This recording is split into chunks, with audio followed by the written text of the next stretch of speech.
Hello everyone. तो हम नावेद अख्तर में your physics teacher. I hope सभी आ गए होंगे अब तक और सभी इस वीडियो को देख रहे हैं। कल की वीडियो में हमने बात कही थी, कल के लेक्चर में जो बात हुई थी हमारी वो हुई थी ग्राफ के बारे में। कौन कौन से ग्राफ की बात हुई थी? हमने बात की थी distance time graph, displacement time graph. उसके बाद हम आगे बढ़े थे स्पीड टाइम ग्राफ की तरफ, और स्पीड टाइम ग्राफ जब हो गया था तो हमने बात करी थी वेलोसिटी टाइम ग्राफ की। वेलोसिटी टाइम ग्राफ के बाद एक्सेलरेशन टाइम ग्राफ के भी दो ग्राफ बनाए थे, जहां पर एक में एक्सेलरेशन 0 था और एक में कुछ यूनिफॉर्म एक्सेलरेशन था। फिर कुछ सवाल यानी कि कुछ एग्जांपल्स की बात करी थी। आप लोगों ने देखा था कि जैसे हमने डिस्प्लेसमेंट टाइम ग्राफ बनाए थे वही ग्राफ हमने वेलोसिटी टाइम ग्राफ के लिए बनाए थे और उससे किसी भी ऑब्जेक्ट की मोशन की स्टडी की थी।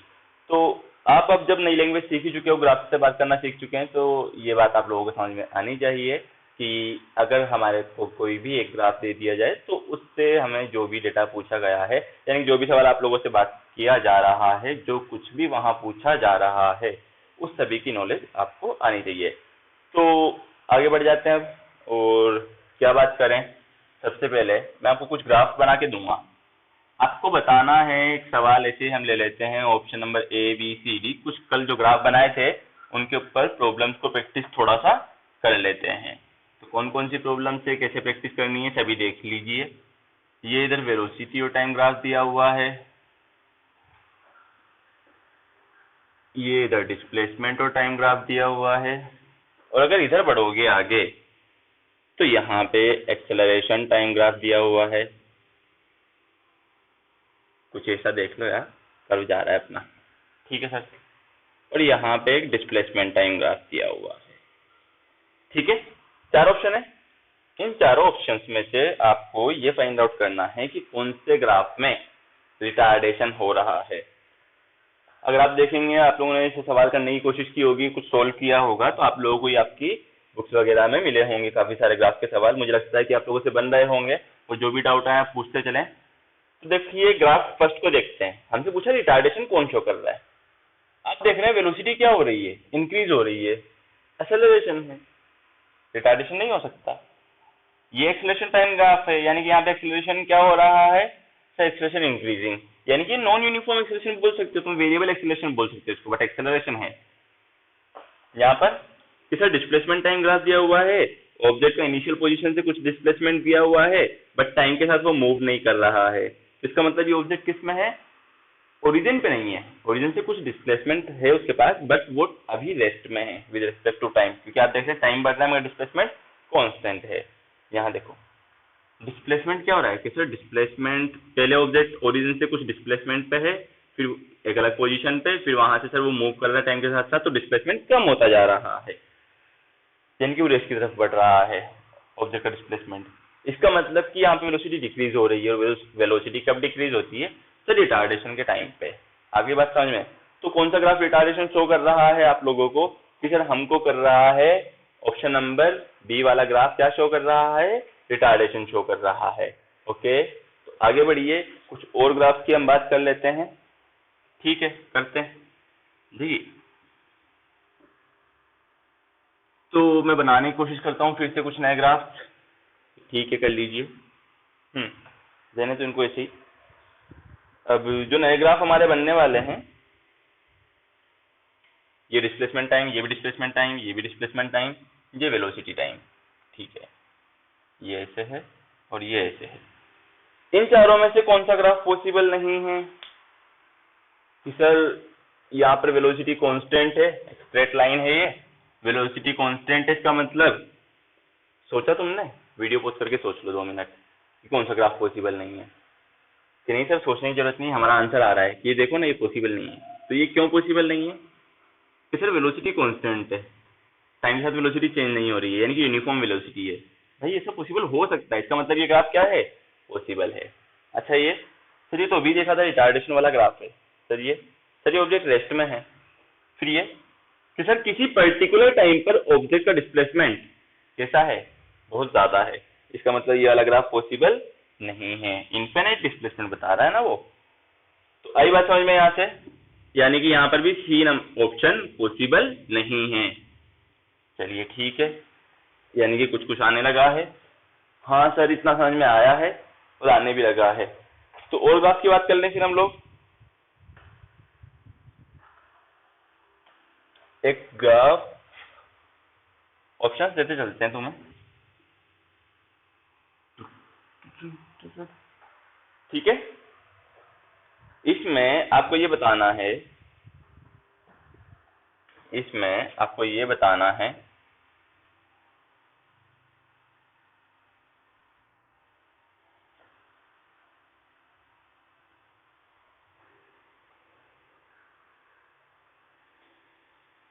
चार ग्राफ बना रहा हूं मैं, एक डिस्प्लेसमेंट टाइम, एक वेलोसिटी टाइम, फिर एक और डिस्प्लेसमेंट टाइम, एक और वेलोसिटी टाइम, ठीक है।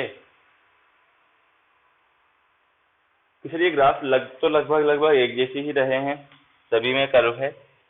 आपको ये बताना है कि किस ग्राफ में रिटार्डेशन है और किस ग्राफ में एक्सेलरेशन। तो देखो, पार्टिकल इनिशियल कुछ डिस्प्लेसमेंट है, बट आप देख रहे हैं कि जैसे जैसे आगे मूव कर रहा है इसका डिस्प्लेसमेंट डिक्रीज हो रहा है, कम हो रहा है। जो डिस्प्लेसमेंट कम हो रहा है, आपको क्या बता रहा है कि सर इसकी वेलोसिटी डिक्रीज हो रही है। वेलोसिटी डिक्रीज हो रही तो क्या है, क्यों वेलोसिटी डिक्रीज होती है कि सर ये रिटार्डेशन का ग्राफ है। ये कौन सा ग्राफ है, ये रिटार्डेशन शो कर रहा है हमें, या डिसेलरेशन। यहाँ पर तो देखो ऑब्वियसली सी बात है, जैसे डिस्प्लेसमेंट टाइम का ग्राफ है वैसे वेलोसिटी टाइम का ग्राफ जा रहा है, यानी कि वेलोसिटी भी डिक्रीज हो रही है। और हमें यहाँ पे ग्राफ पे देख के पता लग रहा है वेलोसिटी डिक्रीज हो रही है, मतलब ये भी क्या है सर, रिटार्डेशन है। चलिए अच्छी बात है। यहाँ पे सर, यहाँ पे डिस्प्लेसमेंट इंक्रीज हो रहा है, और जो इंक्रीज हो रहा है वो कांस्टेंट रूप से हो रहा है या वेरिएबल, सर वेरिएबल रूप से। इसका मतलब वेलोसिटी कांस्टेंट है, वेरिएबल, यानी कि वेरी कर रही है वेलोसिटी। तो क्या है ये, एक्सेलरेशन टाइम ग्राफ हो जाएगा ये, करेक्ट। इसमें ऑब्वियसली सी बात है सर, वेलोसिटी इंक्रीज हो रही है, एक्सेलरेशन हो रहा है, इसीलिए वेलोसिटी इंक्रीज होती है। तो आप देख पा रहे हैं कि आप ग्राफ को पढ़ कर ही, ग्राफ की तरफ देख देख के ही उसकी लाइंस को, उसके कर्व्स को देख कर ही आप बता पा रहे हो कि कौन सा ग्राफ पॉसिबल है और कौन सा ग्राफ पॉसिबल नहीं है। इतना हो गया है तो आगे बढ़िए। नोट डाउन कर लिया ना ये, हाँ सर ये पहले ही कर लिया था, ठीक है। तो और बताइए क्या सब चल रहा है। सर कुछ भी नहीं चल रहा, बस लॉकडाउन है। तो आप इस, जो कुछ नहीं चल रहा है, कुछ लोगों की क्लासेस चल रही होंगी, कुछ की नहीं, और यहाँ तो चल ही रही हैं, तो आप लोग ये कीजिए कि इसको यूटिलाइज कीजिए। जब कुछ नहीं चल रहा है तो उसमें अपने लिए कुछ ना कुछ बनाइए। हाँ, टाइम का यूटिलाइज करोगे तो काम ही आएगा ना बेटा। बिल्कुल सही बात है। एक ग्राफ देता हूं मैं ऐसे आपको, डिस्प्लेसमेंट टाइम के बीच में। इस ग्राफ में को रीड करो और ऑब्जेक्ट के मोशन के बारे में बताइए।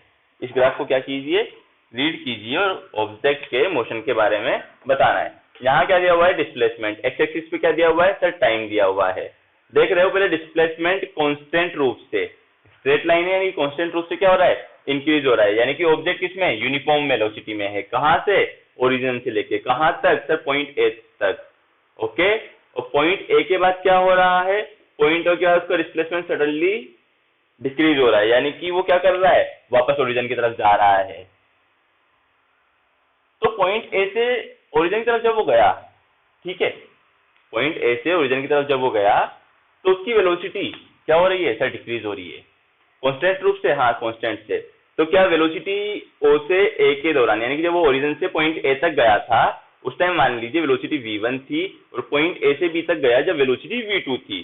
तो सवाल ये, क्या v1 v2 इक्वल है क्या, हाँ डायरेक्शन अपोजिट है, बट नहीं। यहाँ देखो वेलोसिटी कांस्टेंट है, डिस्प्लेसमेंट आराम टाइम के साथ इंक्रीज हो रहा है, लेकिन यहाँ पे बहुत ही कम टाइम में वापस वो कहाँ पहुंच गया, ओरिजिन में। यानी कि ओ से ए तक आने में जितना उसको टाइम लगा, वापस वहां से उसको ओरिजिन तक जाने में टाइम कम लगा है। इसका मतलब v2 क्या है, ग्रेटर देन है। दोनों की डायरेक्शन कैसी है, नेगेटिव है। यहाँ पे क्या चल रहा होगा, वेलोसिटी कैसे कम हुई है, तो रिटार्डेशन। ओके, क्या लेकिन ओ से ए तक भी कोई एक्सेलरेशन था क्या, नहीं था। क्यों नहीं था, कांस्टेंट थी ना वेलोसिटी, यूनिफॉर्म। हाँ सर, तो इस ग्राफ को देख के आपको पता लगा कि पार्टिकल ओ से ए जिस वेलोसिटी से जा रहा है, ए से बी उससे ज्यादा वेलोसिटी से जा रहा है। पार्टिकल पहले एक अपने ओरिजिन से एक पॉइंट तक गया और वहां से वापस ओरिजिन तक आ गया। जाने में ज्यादा टाइम लग रहा है, आने में टाइम कम लग रहा है, क्योंकि वेलोसिटी वेरी कर रही है, दोनों वेलोसिटीज इक्वल नहीं है। तो ये चीजें आपको यहाँ से अब समझ में आ रही होगी। अगर ये चीजें समझ में आ रही है तो कुछ और ग्राफ्स लेते हैं, ठीक है, ले लीजिए सर।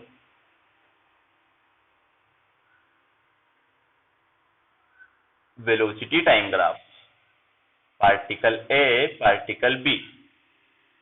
अब आप इस ग्राफ को पढ़ के क्या बता सकते हैं कि सर ये तो हमने कल ना एक एग्जाम्पल में ही किया था, लाइक जब हमने ग्राफ बताए थे तो एक ग्राफ था हमारा वेलोसिटी टाइम ग्राफ में, तो उस एग्जाम्पल में जब ये हमारे ग्राफ था तो हमने ये देखा था कि पार्टिकल ए के पास कुछ इनिशियल वेलोसिटी है और पार्टिकल बी के पास भी कुछ इनिशियल वेलोसिटी है, बट ए की वेलोसिटी कम है, बी की वेलोसिटी ज्यादा है। कौन सी वेलोसिटी ज्यादा है? बी की इनिशियल वेलोसिटी ज्यादा है।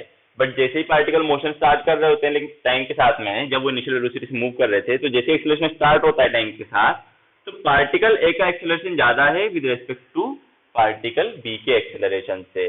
यहाँ पे पार्टिकल का एक्सेलरेशन ज्यादा है, कैसे पता लगा?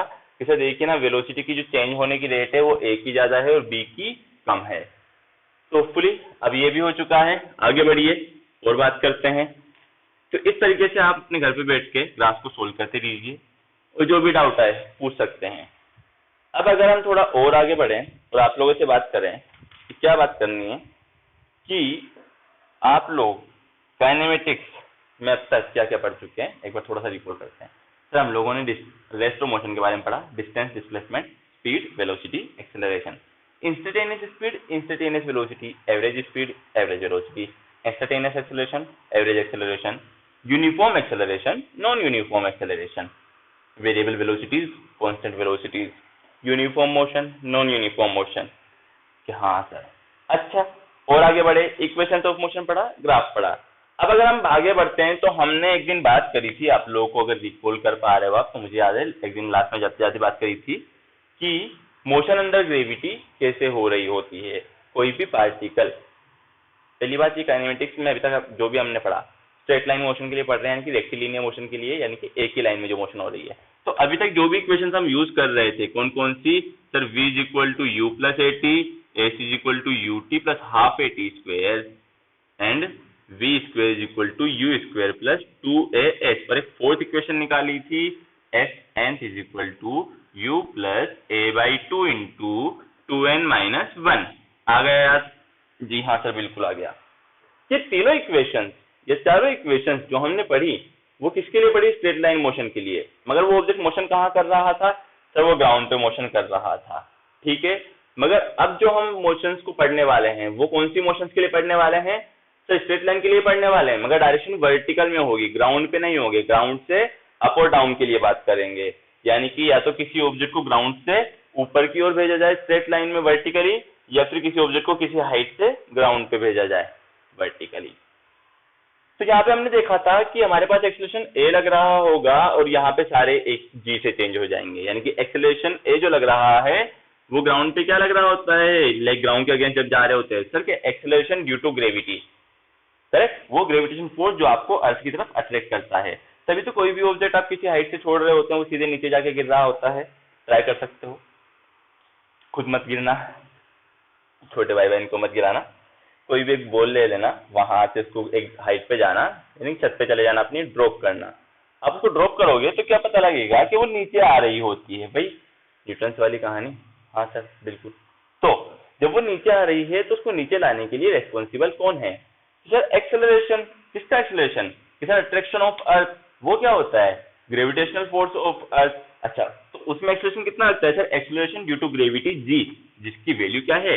9.8 मीटर पर सेकेंड स्क्वायर, और इसकी value planet to planet, place to place change हो रही होती है, प्लेनेट टू प्लेनेट। ओके, आगे बढ़ते हैं। तो यानी कि यहाँ पे अच्छा जी की वैल्यू कि सर मोशन में साइन देख के रखेंगे। तो हम सबसे पहले बात कर लेते हैं किसके बारे में? मोशन अंडर ग्रेविटी के बारे में। मोशन अंडर ग्रेविटी के बारे में जब आपको बात करनी थी तो हमने यहाँ पे कुछ लिखा भी था कि सब ए को जी से रिप्लेस किया था। जब भी किसी ऑब्जेक्ट पे मोशन की डायरेक्शन में क्या लग रहा होगा एक्सेलरेशन की जगह? Sir acceleration due to gravity. तो हम उसको थोड़ा डिटेल में जाते हैं और डिटेल में जाके पढ़ते हैं। तो आपको पता है टॉपिक क्या था हमारा? Motion under gravity. ये हमने इसके बारे में एक बार बात की थी एक लेक्चर के लास्ट के 10 मिनट्स के दौरान। आ गया याद? हाँ सर आ गया, ठीक है। तो पहली चीज हम पढ़ेंगे क्या? Free fall. अच्छा, ये क्या होता है फ्री फॉल? ये वही फ्री फॉल है जो कभी कभी तुम्हें सपने में लगता है, अचानक से तुम गिर रहे होते हो और तुम उठ जाते हो। जी बिल्कुल, दैट इज डिफरेंट थिंग। यहाँ पे आ जाते नहीं, वहां पे भी तुम गिर ही रहे होते हो। फ्री फॉल मतलब क्या? कोई भी object low, let's suppose I have this marker cake. तो अगर अब आप क्या करेंगे, इसको यहाँ से मैं ड्रॉप करता हूँ तो ये कहाँ जाएगा सर? ऑब्वियसली सी बात है ग्राउंड की तरफ नीचे गिरेगा। क्यों गिरेगा? क्योंकि इस पे क्या लग रहा है? अर्थ का अट्रैक्शन फोर्स, ग्रेविटेशनल फोर्स। तो वो क्या करता है, हर ऑब्जेक्ट को कहाँ अट्रैक्ट करता है? अर्थ की तरफ बुला रहा होता है। ठीक है, तो अगर इसको ड्रॉप करूंगा तो नीचे जाएगा। तो नीचे जाने के लिए अभी इसकी इनिशियल वेलोसिटी कितनी है ये बताइए? रेस्ट में ना अभी तो, यानी कि इनिशियल वेलोसिटी सर 0 है। ओके, तो हम इसी का एक रेप्लिका बनाते हैं। यहाँ पे एक बिल्डिंग पे चलते हैं, बिल्डिंग पे नहीं चलते हैं, एक किसी हाइट पे चल गए हम। वो हाइट कितनी है? h ले ली हमने। कहाँ से है वो हाइट? ग्राउंड से हाइट। यहाँ पे हमारे पास वो केप या बॉल जो भी है वो है। यहाँ पे इनिशियल वेलोसिटी कितनी है? 0। इसकी इनिशियल वेलोसिटी 0। अब इसको नीचे कौन खींच रही है? अर्थ। किस एक्सेलरेशन से? Sir acceleration due to gravity से। अच्छा, ऑब्जेक्ट मोशन किधर करेगा? डाउनवर्ड। और एक्सेलरेशन ड्यू टू ग्रेविटी किधर लग रहा है? डाउनवर्ड। तो जी की वैल्यू प्लस में माइनस में? सर ऑब्वियसली सी बात है, सेम डायरेक्शन है, प्लस में लेंगे। ये हाइट कितनी है? h है। अच्छे से इसको लिख दिया है। ठीक है, इनिशियल वेलोसिटी 0। जब ऑब्जेक्ट ये ग्राउंड पे जाएगा, यानी कि वेलोसिटी एक्वायर करेगा टाइम के साथ साथ। 1 मिनट में कितनी वेलोसिटी, सॉरी 1 सेकंड में कितनी वेलोसिटी एक्वायर कर लेगा ये? सर 0 था रेस्ट में, 1 सेकंड में 9.8 मीटर पर सेकंड। उसके बाद सर 19.6, यानी कि 9.8 की टर्म्स में पर सेकंड वेलोसिटी एक्वायर कर रहा होगा, जिससे आपको इसकी डिस्प्लेसमेंट और वेलोसिटी के बारे में पता लगेगा। ठीक है, तो जब ये ग्राउंड पे पहुंचेगा तो ग्राउंड को हिट करने से जस्ट पहले, ग्राउंड को हिट करने से जस्ट पहले इसकी वेलोसिटी कितनी होगी? इसके पास कुछ फाइनल वेलोसिटी होगी रेस्ट में आने से पहले, v is equal to something. वो फाइनल वेलोसिटी हमने क्या बोल दी?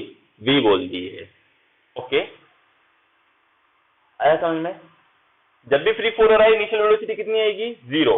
Acceleration due to gravity g, displacement हमने हाइट h ले ली, यानी कि वही हमारा क्या है? डिस्प्लेसमेंट। और फाइनल वेलोसिटी v ले ली। ये रिबाउंड भी होगा टकराने का। आप बोल सकते हो सर बॉल अगर हम ऊपर छोड़ेंगे तो नीचे जाने के बाद वो टकराएगी, वापस ऊपर भी आएगी। वो एक अलग कहानी है, उसके बारे में और बात करेंगे। अभी हम ऊपर से नीचे आने तक के लिए बात कर रहे हैं। तो फ्री फॉल, तो फ्री फॉल क्या होता है इसके बारे में लिखना पड़ेगा थोड़ा बहुत।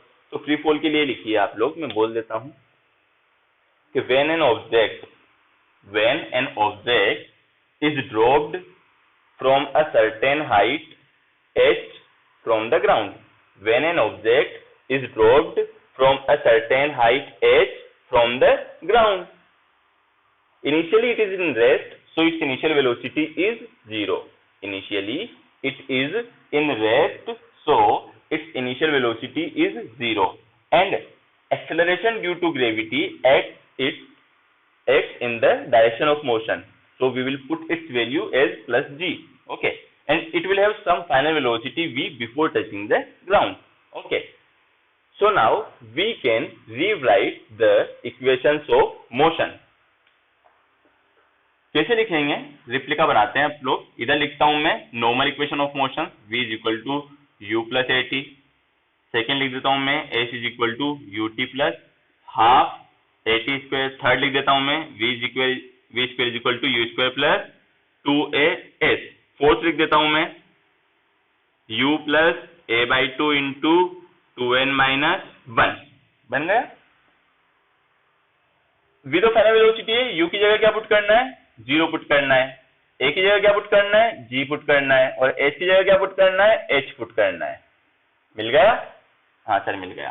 ठीक है, तो first equation, second equation, third equation, fourth equation लिखिए। इसको कैसे लिखेंगे? Sir v is equal to u की वैल्यू 0 हो गई और a की value g t, v is equal to क्या? g t, यानी कि किसी भी ऑब्जेक्ट की, फ्री फॉल कर रहे ऑब्जेक्ट की फाइनल वेलोसिटी का सबसे आसान तरीका क्या है? फाइनल वेलोसिटी कैलकुलेट करने का। सर अगर टाइम दिया है ना तो g से टाइम को मल्टीप्लाई कर दो, फाइनल वेलोसिटी आ जाएगी जिस भी टाइम के लिए आप बात कर रहे हैं। अच्छा, h इज इक्वल टू 0 हो जाएगा तो कितना बचेगा? 1/2 gt स्क्वायर। और हाइट निकालनी है तो सर दिख गया ना formula, height is equal to half gt square. Okay, third देखो v square is equal to 2gh। और फोर्थ देखो h एंड डिस्प्लेसमेंट यानी कि height covered in nth second, मैं इसको displacement covered in nth second लिखा देता हूँ, या आप height covered in nth second ऐसे ही रखने दिया मैंने इसको, या h भी लिख सकते हो तुम लोग इसको चाहें तो, h कहना अच्छा लगता है, इधर भी है, और ये पर्टिकुलर सेकंड के लिए डिस्प्लेसमेंट की बात करता है, तो हाइट से अच्छा उसको डिस्प्लेसमेंट लगना ज्यादा बेटर लगता है। चलिए बाकी आप लोगों की मर्जी है, जो लिखिए। सर ठीक है ना, लिख लेंगे, कोई बात नहीं। इतना हुआ? हाँ सर हुआ। अब मेरे आपसे कुछ सवाल? जी बोलिए, कौन कौन से सवाल हैं? सबसे पहली चीज ये लिख लीजिए आप लोग वीडियो पॉज करके, और फिर अब हम इसके थोड़े ज्यादा कंसेप्ट के बारे में बात करेंगे। वो ज्यादा डिटेल्ड कंसेप्ट कैसे होंगे, क्या होंगे, वो मैं आपको बताऊंगा, बट आप इसको लिख लीजिए। जैसे ही आप ये लिखेंगे तो आपको यहाँ से हमें काफी सारे सिंपल शॉर्ट फॉर्मूले बताऊंगा, और शॉर्ट जो जहाँ पे दिख रहे हैं आप लोगों को, बट बताते हैं, उनके बारे में बात करते हैं एक्चुअल में कि कैसे आपको यूज करना है। आपसे जब भी टाइम दिया गया, सबसे पहली चीज, हो गया है, लिख लिया है, आ गए हो? आपको जब भी टाइम दिया गया और फाइनल वेलोसिटी पूछी, v is equal to g t, सबसे आसान तरीका, तो इनको लिख के रखिए कि कौन सी इक्वेशन कैसे आप कब कहाँ यूज कर सकते हैं। और अगर टाइम दिया गया है तो हाइट निकालना भी, यानी कितनी हाइट कवर करी वो निकालना भी बहुत आसान। और अगर हाइट दे दी गई तो टाइम निकालना भी आसान, यानी कि जब वो ऊपर से नीचे आ रहा है, टाइम ऑफ डिसेंट बोलेंगे इसको, नीचे गिरने का टाइम लिख लीजिए। तो टाइम ऑफ डिसेंट क्या होगा, कौन सी इक्वेशन से निकालोगे? लिख लीजिए आप यहाँ पे टाइम ऑफ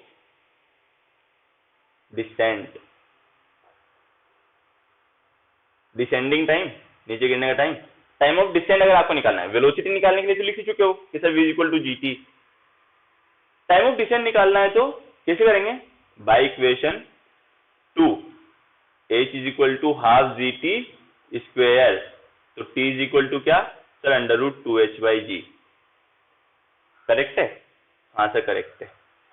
लिख लिया है इसको? जी सर लिख चुके हैं। अभी कुछ रिजल्ट और कैलकुलेशंस निकालेंगे हम, लिख लीजिए। तो टाइम ऑफ डिसेंट का एक फॉर्मूला होता है अंडर रूट 2h बाई जी। जब क्या पता है हमें? हाइट पता है।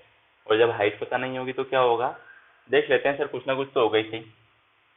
आ जाओ, थर्ड इक्वेशन क्या बता रही है हमें? v square equal to 2gh, कि सर जब हाइट दी गई है, क्योंकि 2 और g की वैल्यू तो हमारे पास में बहुत पहले से है, कि जब हाइट दी गई है तो वेलोसिटी निकालने के लिए, टाइम नहीं दिया गया और हाइट दी गई, तो वेलोसिटी निकालने के लिए v square is equal to under root 2gh use करेंगे, या v is equal to under root 2gh। तो इसको कैसे लिख सकते हैं? v square is equal to 2gh लिख सकते हो, या v is equal to under root 2gh लिख सकते हो तुम। वही हाइट h की बात कर दी है, कैपिटल लिखे स्मॉल लिखे बात बराबर है, एक ही डिनोशन चल रहा है वो यहाँ पे। इसको तुम स्मॉल ही लिख लोगे, कोई दिक्कत नहीं होगी, कोई तुमसे कुछ नहीं बोलने वाला। तुम्हें पता है वो तुमने क्या लिए? हाइट ली हुई है। अच्छा, क्या टाइम ऑफ डिसेंट का कोई और फॉर्मूला बन सकता है? हाँ सर बन तो सकता है v बाई जी से। क्या कोई और? हाँ सर अगर यहाँ से h को रिप्लेस करें कुछ हो रहा है तो देखो इस वाली इक्वेशन से यहाँ से h की वैल्यू निकालो, इसे यहाँ से h इज इक्वल टू आ रहा है v square divide by 2g। ठीक है, यहाँ पे पुट कर दो कि put value of h in above equation, तो t is equal to under root h। अब बताओ, ये लो ना, कैसे पुट करोगे? 2 बाई जी,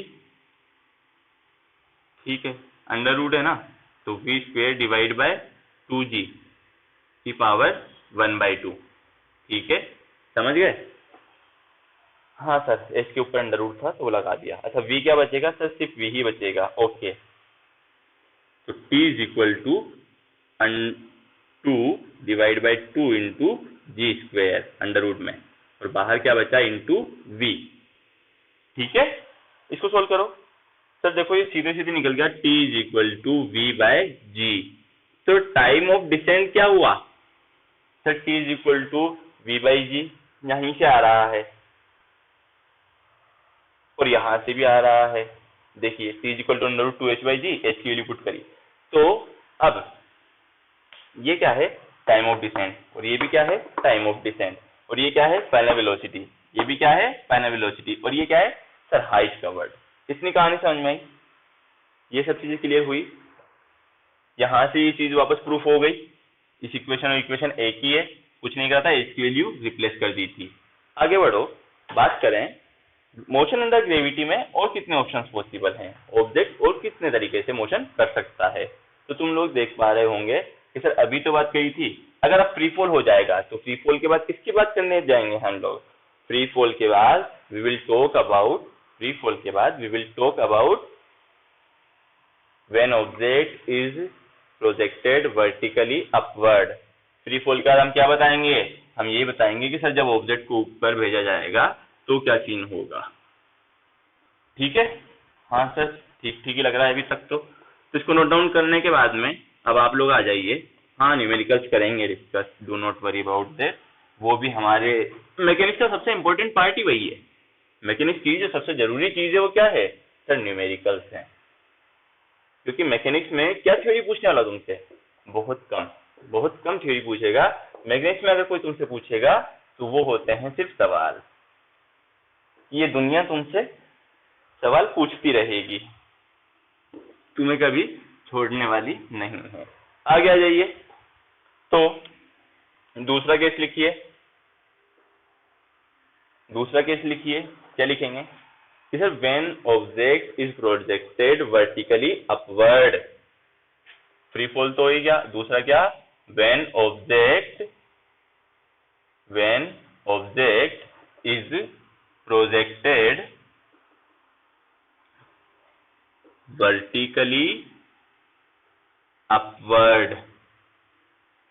लिख लिया, केस बनाओ इसका, कैसे होगा, एग्जाम्पल सोचो इसके बारे में, क्या एग्जाम्पल बना के हम बात कर सकते हैं कि सर हम इसके बारे में ये एग्जाम्पल बना के बात कर सकते हैं कि ऑब्जेक्ट को, यानी कि ऑब्जेक्ट क्या लें, पानी की सॉरी कोई भी एक बॉल ले ली या कोई भी एक पार्टिकल ले लिया, कोई भी एक स्टोन ले लिया, पत्थर ले लिया,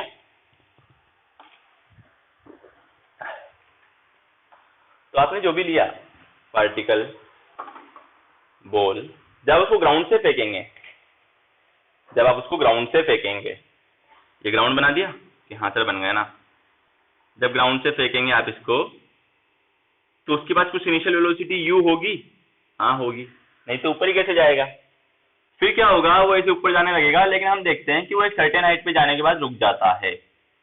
क्यों रुक जाता है, हमेशा जो भी बॉल ऊपर गई वो नीचे आई ना वापस, क्यों आई, तो सर ऑब्वियसली सी बात है, ग्रेविटेशनल फोर्स एक्ट कर रहा है, तो वो किधर एक्ट कर रहा है, अगर हम बना के बताना चाहें कि सर नीचे, तो मोशन एक्सेलरेशन जिसमें लग रहा है वो एक्सेलरेशन है या क्या है सर, वो नेगेटिव एक्सेलरेशन है, यानी कि रिटार्डेशन है या डिसेलरेशन है।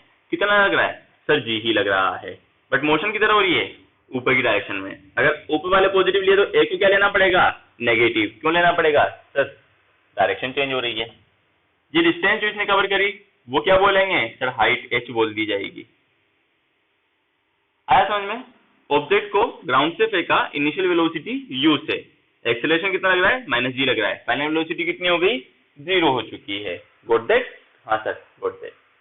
अब वही क्या करना है कि सर पहले तो इधर 3 इक्वेशंस ऑफ मोशन लिखेंगे, वो 4 कौन कौन सी है, v is equal to u plus at, दूसरी क्या है h is equal to ut plus half at square, और v स्क्वायर क्या है थर्ड वाली, v square is equal to u square plus 2as, और फोर्थ क्या है sir h is equal to u plus a/2 into 2n minus 1। हो गया इतना, यस सर हो गया। इनकी रिप्लिका बनाइए, यानी कि इन्हीं इक्वेशंस को किसके लिए लिखेंगे, when object is projected vertically upward. तो इसका केस क्या बना, अगर आप इसके लिए बारे में इस केस को डिफाइन करना चाहेंगे, डायग्राम तो तुमने बना ही लिया होगा, तो इसको अगर डिफाइन करना चाहेंगे तो कैसे करोगे कि सर हम ऐसे लिखेंगे या ऐसे करोगे कि we have a ball which we projected vertically upward with some initial velocity u. After some time t, it comes to rest. Its velocity becomes 0 and it starts falling towards the ground. और हम किसकी बात कर रहे हैं, सिर्फ ऊपर जाने की, वापस आने के बारे में बात नहीं करना चाह रहे हैं, बाद में करेंगे, ठीक है। It starts falling towards the ground. It covers some displacement which is equal to height h, and acceleration due to gravity always acts opposite to the direction of motion. तो a is equal to minus g. Acceleration due to gravity always acts opposite to the direction of motion. So a is equal to minus g. So we have initial velocity u, final velocity 0, a is equal to minus g and s is equal to h. दिखा? हाँ sir दिख रहा है। ठीक है, तो first equation sir v तो 0 हो गया, ये लो u ही है माइनस gt। तो अब u इज इक्वल टू क्या बनेगा, अगर देखोगे तो sir u is equal to भी बन रहा है हमारा कितना, gt। ओके, सेकंड देखिए h is equal to ut minus 1/2 gt square. क्या और कोई चेंज करना है क्या इसमें? नहीं करना है। क्यों नहीं करना है? तो जो भी वैल्यू पुट कर दी है। ठीक है, थर्ड इक्वेशन देखिए क्या है, v स्क्वायर यानी कि 0 is equal to u square minus 2gh। तो u square is equal to 2gh। ये इसको हम क्या लिख सकते हो सर, आप इसको लिख सकते हो u is equal to under root 2gh। Okay, हाँ सर गॉट दैट, आया समझ में? ठीक है, लास्ट वाली s nth या h nth, u plus g/2 into 2n minus 1। Sir plus नहीं आएगा, माइनस आएगा। क्यों आएगा? क्योंकि a की वैल्यू क्या है, 0 है। तो आपने देखा कि आपने चारों की चारों इक्वेशंस फिर से क्या कर दी है, एक जैसी लिख दी है। लिख दी ना एक जैसी? हाँ सर लिख दी है। तो अब क्या बाकी रह गया? कुछ नहीं। अब एक काम करो, ये सारी इक्वेशंस किसके लिए हैं? तो जब ऑब्जेक्ट को वर्टिकली अपवर्ड फेंका गया। इतना कुछ लिख चुके हो, ये सारी कहानी क्लियर है। अभी कुछ लिखना नहीं है, मैं बताता हूँ क्या करने वाले हैं। अब एक कंपैरिजन करते हैं फ्री फॉल और वर्टिकली अपवर्ड के बारे में। तो फ्री फॉल की इक्वेशंस लिख के बताता हूँ मैं आपको, कंपैरिजन कैसे करना है। वहां पे क्या था, v is equal to g t था, h क्या था sir, half g t square था। अच्छा, और v स्क्वायर क्या था सर, 2gh था। और फोर्थ इक्वेशन भी लिखना हो तो लिख दीजिए क्या थी sir, g/2 into 2n minus 1 थी। मिल गई चारों इक्वेशन? हाँ सर मिल चुकी है। तो देखना इन सभी इक्वेशंस को, मैं इनको हटा देता हूँ बीच में से। ठीक है, अब इनका कंपैरिजन देखो आप लोग। कंपैरिजन अगर आप तुम इनका देखना स्टार्ट करोगे तो कंपैरिजन क्या निकल कर आ रहा है, तो इसकी फाइनल वेलोसिटी और इसकी इनिशियल वेलोसिटी का फॉर्मूला सेम है। इसकी हाइट और इसकी हाइट का फॉर्मूला डिफरेंस है यार भाई। इसकी फाइनल वेलोसिटी का इसकी फाइनल वेलोसिटी का भी फॉर्मूला सेम है। तो एक चीज बताना, अगर कोई ऑब्जेक्ट है, इसी को लेते हैं, ग्राउंड से ऊपर फेंका, ठीक है सर फेंक दिया ना, ये ऊपर हाइट तक गया, अब ये वापस नीचे आना स्टार्ट कर रहा है। तो इनिशियल वेलोसिटी सर वही 0। केस दूसरा ले रहे हैं, ये वाला केस फर्स्ट था हमारा और ये वाला सेकंड केस है हमारा नीचे आने का। ठीक है, ओके सर। तो जो इसकी फाइनल वेलोसिटी होगी वही तो इसकी इनिशियल वेलोसिटी होगी, कितनी, और ए की वैल्यू सर जी के बराबर। हाइट कितनी कवर करेगा ये सर, जितना ऊपर गया तो उतना ही नीचे आएगा ना, जमीन के अंदर नहीं चला जाएगा या हवा में भी नहीं रुक जाएगा बीच में। हाँ वो बात अलग है, आसमान से टपके खजूर कट के। ठीक है, तो यहाँ पे नीचे आएगा तो वेलोसिटी कितनी होगी सर, v फाइनल होगी। मेरा एक सवाल, क्या ये v और u इक्वल है क्या? सोच के बताओ। एक ऑब्जेक्ट था जिसको तुमने ग्राउंड से फेंका, वो कुछ हाइट एज कवर करी, उस हाइट से वापस वो नीचे गिरना स्टार्ट किया। ग्राउंड से फेंका जब इनिशियल वेलोसिटी u थी, ऊपर पहुंच गया जब फाइनल वेलोसिटी v है। एक्सेलरेशन ड्यू टू ग्रेविटी उतना ही लग रहा है जितना नीचे लाने के लिए लग रहा था, इधर भी उतना ही लग रहा है, मगर डायरेक्शन सब सेम ही है, मगर अब मोशन अपोजिट में थी। इसकी इनिशियल वेलोसिटी 0, इसकी फाइनल 0, क्योंकि दोनों एक ही जगह पे बॉल है और एक ही बॉल की स्टडी कर रहे हो आप। जिसको नीचे से ऊपर फेंका था वही ऊपर से नीचे आ रही है। तो मेरा ये सवाल था, क्या ये इनिशियल वेलोसिटी और फाइनल वेलोसिटी बराबर होंगी क्या बॉल की? कि देखो सर उस जितना ऑब्जेक्ट ऊपर गया है उतना ही वो नीचे आएगा, तो उसकी वेलोसिटी कम कौन कर रहा है कि सर जी कर रहा था इधर, तो इधर बढ़ा भी कौन रहा है, जी बढ़ा रहा है। तो सर ये इक्वली आनी है, और नहीं भी आनी है तो तुम यहाँ से भी कंपेयर कर सकते हो। अच्छा, क्या दोनों को ऊपर और नीचे जाने में टाइम सेम लगेगा क्या? सर एक ही बॉल है, एक ही एक्सप्रेशन काम कर रहा है, एयर रेजिस्टेंस नेग्लेक्ट करते ही हैं हम, तो एक ही वैल्यू जी ही लगी हुई है और हाइट भी सेम ही कवर हो रही है, चाहे वो नीचे से ऊपर जा रहा है ऊपर से नीचे आ रहा है। तो इसका मतलब सर जितना टाइम उसको नीचे से ऊपर जाने में लगेगा उतना ही ऊपर से नीचे आने में भी लगेगा, यानी कि टाइम ऑफ डिसेंडिंग और टाइम ऑफ असेंडिंग इक्वल है। अच्छा, टाइम ऑफ असेंडिंग क्या है तुम्हारा? सर टाइम ऑफ असेंडिंग ये था ना, टाइम ऑफ डिसेंडिंग, और टाइम ऑफ असेंडिंग ना ऊपर से नीचे आने का, ठीक है, और टाइम ऑफ डिसेंडिंग। तो अच्छा यहाँ पे क्या आएगा टाइम? सर वही आएगा, एक तो आएगा t is equal to g by u, दूसरा आएगा सर हमारा, दूसरा क्या आएगा सर? एक ही आ रहा है, ये दूसरा तो बहुत कॉम्प्लिकेटेड हो जाएगा, क्वाड्रेटिक इक्वेशन टाइप की बन रही है, बायनोमियल थ्योरम लगानी पड़ेगी, minus b plus minus under root b square minus 4ac divide by 2a। तो ठीक है, हमने सिंपलेस्ट लिख लिया। क्या वहां पर भी v बाई यू था क्या? हाँ सर, वही था टाइम जो यहाँ पर है। तो एक चीज बताइए अब आप लोग मुझे कि सर क्या बताना है? अरे एक चीज ये बताइए तुम लोग कि अगर ये इनिशियल वेलोसिटी और फाइनल वेलोसिटी इक्वल है, जितना टाइम ऊपर जाने में लगा उतना ही टाइम नीचे आने में भी लगेगा, यानी कि टाइम ऑफ डिसेंडिंग क्या और time of ascending sir equal होगा। तो अब ये लाइन लिख लीजिए। क्या लिखना है अब मैं सारी चीज दोबारा बच्चे बताता हूँ। आप लोगों ने इक्वेशंस ऑफ मोशन लिख ली थी, इसके बाद हम दोनों ने कंपेरिजन किया। अब आप इसी ऑब्जेक्ट की वापस नीचे आने की स्टडी कर रहे हैं, यानी कि मोशन अंडर ग्रेविटी, ऑब्जेक्ट के ऊपर जाने के लिए और नीचे आने के लिए दोनों को कैसे पढ़ रहे हो? एक साथ पढ़ रहे हो। तो क्या बताना है हमें यहाँ पर? अब हमें ये पता करना है कि ऑब्जेक्ट जिस वेलोसिटी से ऊपर फेंका गया था, क्या उसी वेलोसिटी वही वेलोसिटी होती है उसके नीचे आने के बाद? जी हाँ बिल्कुल होती है। क्या जितना टाइम ऊपर जाने में लगता है उतना टाइम नीचे आने में लगता है? जी हाँ बिल्कुल लगता है। ये सब क्यों होता है? क्योंकि सर वो हाइट सेम कवर करता है, उसका डिस्प्लेसमेंट इक्वल होता है, चाहे वो वर्टिकली अपवर्ड मोशन के लिए बारे में बात हो या वर्टिकली डाउनवर्ड मोशन के बारे में बात हो। इसके अलावा हाइट सेम कवर करने के अलावा एक्सेलरेशन ड्यू टू ग्रेविटी नीचे लाने के लिए, उसको रोकने के लिए सब सेम ही लग रही होती है। तो आप लिखिए a ball which is projected vertically upward, a ball which is projected vertically upward, simple क्या, will reach at certain height h and its final velocity becomes 0, यानी कि अब उस पर and its final velocity becomes 0, then noted up to next, यानी कि उसकी जो फाइनल वेलोसिटी थी ऊपर जाने के बाद वो 0 हो गई। तो यहाँ पर एक सेकंड या सेकंड के किसी पार्ट मोमेंट के लिए, किसी मोमेंटरली, तो वो रेस्ट में है ना फॉर एन इंस्टेंट। यहाँ सर बिल्कुल फॉर एन इंस्टेंट रेस्ट में। तो यहाँ पे उस पर कोई एक्सीलरेशन काम कर रहा है क्या जब उसकी वेलोसिटी 0 है? हाँ, यहाँ से अब तुम्हें एक नई चीज पता लग रही है कि सर पार्टिकल की वेलोसिटी 0 हो सकती है, बट एक्सीलरेशन 0 होना सेम टाइम पे जरूरी नहीं है।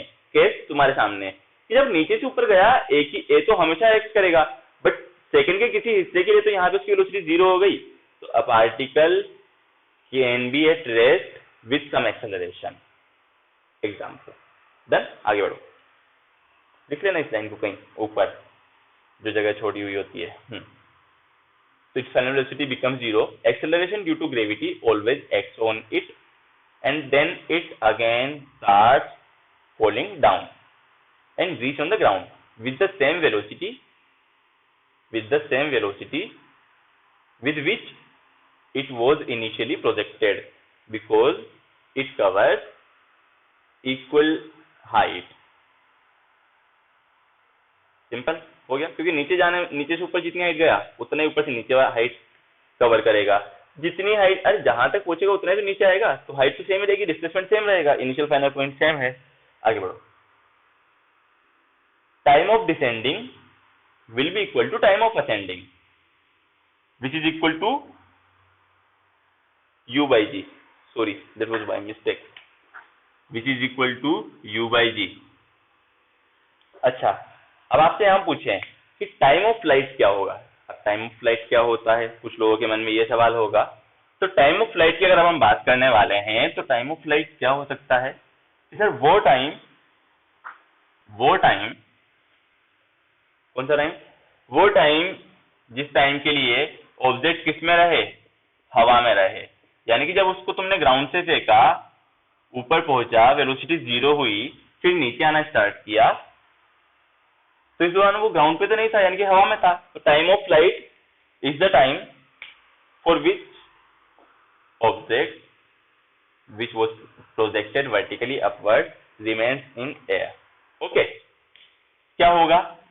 तो time of flight t is equal to time of descending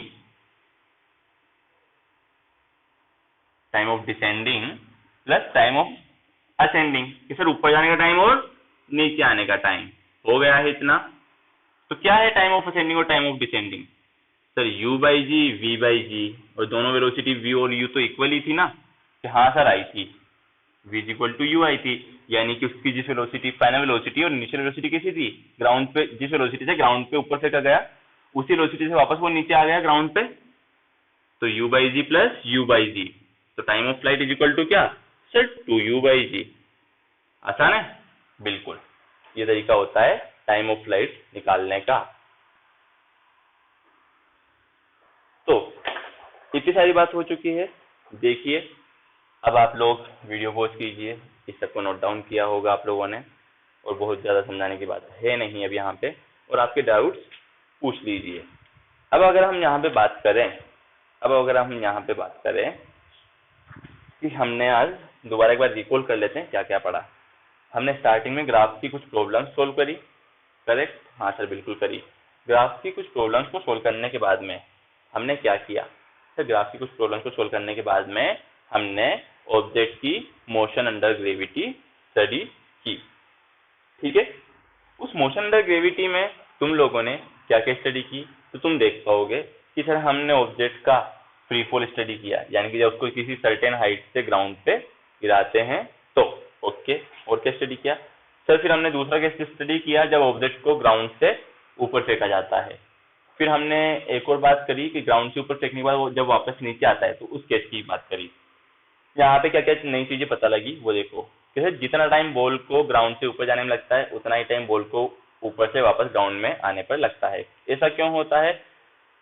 क्योंकि दोनों केसेस में डिस्प्लेसमेंट यानी कि हाइट इक्वल हो रही होती है, दोनों केसेस में acceleration due to gravity equal लग रहा होता है। ओके सर, इतना क्लियर है? तो आगे बढ़िए, और क्या बात कही थी कि टाइम ऑफ असेंडिंग और टाइम ऑफ डिसेंडिंग को मिला के हम क्या बोलते हैं? टाइम ऑफ फ्लाइट बोलते हैं। टाइम ऑफ फ्लाइट हमें क्या बताता है कि the time for which object remain in air कितना आ रहा है कि सर 2u बाई जी आ रहा है। ओके, हमने nth सेकंड के लिए डिस्प्लेसमेंट के भी फॉर्मूले लिख लिए हैं दोनों केसेस के लिए, एक का ऐसे आता है, एक दूसरे का g/2 इंटू 2n-1 आ गया था। हाइट के फॉर्मूले लिख लिए दोनों के लिए, फाइनल वेलोसिटी इनिशियल वेलोसिटी के फॉर्मूले लिख लिए दोनों के लिए। Got that? Yes sir, obviously. अच्छा, यहाँ से क्या आप इनिशियल वेलोसिटी निकालोगे क्या जब आपको दी गई होगी? एक चीज और बताता हूँ, नहीं। तो ये वाला फॉर्मूला किसको निकालने में काम आ सकता है sir? h is equal to u square upon 2g। तो हाइट निकालने का एक और फॉर्मूला मिल गया जी, हाँ से बिल मिल गया, पहले मिला था वहां पे क्या था सर? फाइनल वेलोसिटी थी, यहाँ पे इनिशियल वेलोसिटी है। वो कौन से केस के लिए था सर? वो ग्राउंड से ऊपर फेंकने के लिए था। सॉरी, वो कौन से केस के लिए था? वो सर ऊपर से ग्राउंड आने के लिए था। और ये कौन से केस के लिए सर? वर्टिकली अपवर्ड मोशन के लिए। ओके, आगे बढ़ते हैं। तो टाइम ऑफ फ्लाइट मिला, time of ascend, time of descend, height calculate करना सीखी दोनों केसेस में। पता लगा कि दोनों हाइट इक्वल कवर कर रहा होता है, acceleration due to gravity same रख रहा होता है, बस डायरेक्शन का ध्यान रखना होगा। और डायरेक्शन के अकॉर्डिंग हमें क्या चेंज करना पड़ेगा? टाइम चेंज करना पड़ेगा। जैसे यहाँ पे जी की वैल्यू माइनस में आ रही थी और वहां पे सभी जगह जी की वैल्यू प्लस में आ रही थी। ओके, और बढ़ो आगे। एक चीज और पता लगी नहीं, सबसे अच्छा कंसेप्ट क्या था वो? सोचो, वीडियो पोस्ट करके सोचो, क्या आज के चैप्टर में एक सबसे अच्छा कंसेप्ट क्या पता लगा? पता नहीं सर, क्या पता लगा? अरे अभी कुछ देर पहले बताया था, आज ही बताया है, अभी भी बताया है, 5 से 10 मिनट पहले, 5 मिनट पहले। देखो, नहीं गो बैक, पीछे जाने की जरूरत नहीं है, मैं बता ही देता हूँ यहीं पर ही, इतना टाइम अब आप लोग वेस्ट नहीं करेंगे। बट ये सारा टाइम मैंने जो आपसे बात करी आपको सोचने के लिए दिया था। तो आज एक जो नई चीज पता लगी आप लोगों को, आपको पता है क्या पता लगी? हाँ भाई, एग्जैक्टली, कि कोई ऑब्जेक्ट रेस्ट में हो, यानी कि जब उसकी वेलोसिटी 0 हो, तो जरूरी नहीं कि उसका एक्सेलरेशन भी 0 हो। यानी कि जब वेलोसिटी 0 हो तो एक्सेलरेशन नॉन जीरो हो सकता है? हाँ सर, हो सकता है। अरे नॉन जीरो पता लगा ना, जब ऑब्जेक्ट हवा में था, जब उसकी फाइनल वेलोसिटी 0 हो गई थी, तब भी उस पे a इज इक्वल टू जी तो नीचे एक कर रहा था। हाँ, यानी कि एक ही टाइम पर एक ही ऑब्जेक्ट की वेलोसिटी तो 0 हो सकती है, बट एक्सेलरेशन 0 हो ऐसा जरूरी नहीं है। ये केस पॉसिबल है। तो एक ऐसे सवाल आए हैं एग्जाम्स में, पूछा भी गया है, क्या क्या? a is equal to 0, v is equal to 0, है ना? और a is equal to 0, v not equal to 0। Okay, यही केस बनेंगे। तो एक बार v 0 है, एक बार a 0 नहीं है, एक बार दोनों 0 है, एक बार a 0 है, एक बार v 0 नहीं है। अच्छा, d भी बना लेते हैं कि सर a भी नॉन जीरो, v भी नॉन जीरो। वो कंसेप्ट जो आज हमें पता लगा उसकी बात कर रहे हैं यहाँ से हम। कौन कौन से केस पॉसिबल हैं? वेलोसिटी जीरो नहीं है और एक्सेलरेशन भी जीरो नहीं है। हाँ सर, पॉसिबल है ना। ऑब्जेक्ट की वेलोसिटी वेरी कर रही होती है, जब चेंज हो रही होती है तो एक्सेलरेशन होता है ना वहाँ कुछ ना कुछ, यानी कि वो जीरो नहीं होगा। तो case number 4 D option possible है कि एक ही टाइम पर एक ही ऑब्जेक्ट के पास वेलोसिटी भी हो सकती है और एक्सेलरेशन भी हो सकता है। कि सर होता ही है। कैसा पॉसिबल है? एक ही टाइम पर उसके पास एक्सेलरेशन नहीं हो लेकिन वेलोसिटी हो। जब वो कांस्टेंट वेलोसिटी से मूव कर रहा होगा तो उसका एक्सेलरेशन कितना होगा? Sir zero. तो सी भी पॉसिबल है। ऐसा कैसे पॉसिबल है जब एक्सेलरेशन भी जीरो हो, वेलोसिटी भी जीरो हो? हाँ सर, ऑब्वियस सी बात है, पॉसिबल है। जब ऑब्जेक्ट की वेलोसिटी जीरो हो इसका मतलब वो रेस्ट में है, मूव भी नहीं कर रहा है, तो एक्सेलरेशन कितना आएगा? जीरो आएगा। तो ये केस भी पॉसिबल है। लास्ट केस कैसा पॉसिबल है? जब वेलोसिटी जीरो हो, यानी कि ऑब्जेक्ट मूव नहीं कर रहा है, रेस्ट में है ऑब्जेक्ट, बट उसका एक्सेलरेशन कुछ ना कुछ होगा। वेलोसिटी इक्वल टू जीरो यानी कि ऑब्जेक्ट के पास वेलोसिटी नहीं है, कुछ भी जीरो है। जब वेलोसिटी जीरो है तो एक्सेलरेशन जीरो होना चाहिए वैसे तो हमारे अकॉर्डिंग, बट क्या ये पॉसिबल है? तो आप बोलेंगे कि जब वेलोसिटी जीरो है इसका मतलब सर ऑब्जेक्ट रेस्ट में है, मोशन नहीं कर रहा है। जब ऑब्जेक्ट मोशन नहीं कर रहा है तो इसका मतलब क्या वहां पे एक्सेलरेशन होगा? सर होना तो नहीं चाहिए, बट यहाँ तो है, यहाँ तो टेक्निकली इट इज ट्रू। इसका मतलब सेकंड के किसी इंस्टेंट के लिए, एक ही ऑब्जेक्ट के लिए ऐसा केस पॉसिबल है जब उसकी वेलोसिटी तो क्या हो? जीरो हो, ऑब्जेक्ट किस में हो? रेस्ट में हो, बट उसका एक्सेलरेशन नॉन जीरो, उस पर कुछ ना कुछ एक्सेलरेशन लग रहा होगा। इसके और भी काफी एग्जांपल्स हैं इस वाले केस के। ये तीनों केस तो आपको बहुत अच्छे समझ में आए होंगे। इसको एक बार रिप्ले कर लेना इस वीडियो को, 4 से 5 मिनट का जो भी हमने अभी बात करी 2-3 मिनट पहले। किस चीज को समझना जरूरी है कि जब वेलोसिटी ऑब्जेक्ट रेस्ट में हो सकता है, वेलोसिटी जीरो हो सकती है, बट जरूरी नहीं उसका एक्सेलरेशन जीरो हो। इसका एक एग्जांपल तो हमने ये वाला सीखा, जब ऑब्जेक्ट हाइट पे पहुंच जाता है, वेलोसिटी जीरो हो जाती है, एक सेकंड के किसी पार्ट के लिए, इंस्टेंट के लिए वो रुक जाता है, बट उसका एक्सेलरेशन जीरो नहीं होता है। तो अब हम बात करेंगे, क्या बात करेंगे कि इसके अलावा ऑप्शन नंबर ए के और कितने केस पॉसिबल हैं।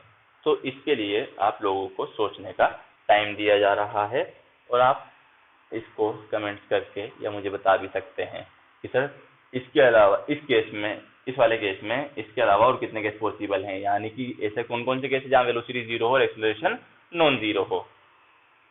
तो आज के लिए इतना काफी है। तुम्हारा हमारा साथ आज यहीं तक का था। आपका सहयोग के लिए धन्यवाद। आज के समाचार यहीं समाप्त होते हैं। कल फिर मिलेंगे सेम टाइम सेम जगह with some new concepts and some new problems. Till then, stay safe, stay healthy, and have a good day ahead. Bye.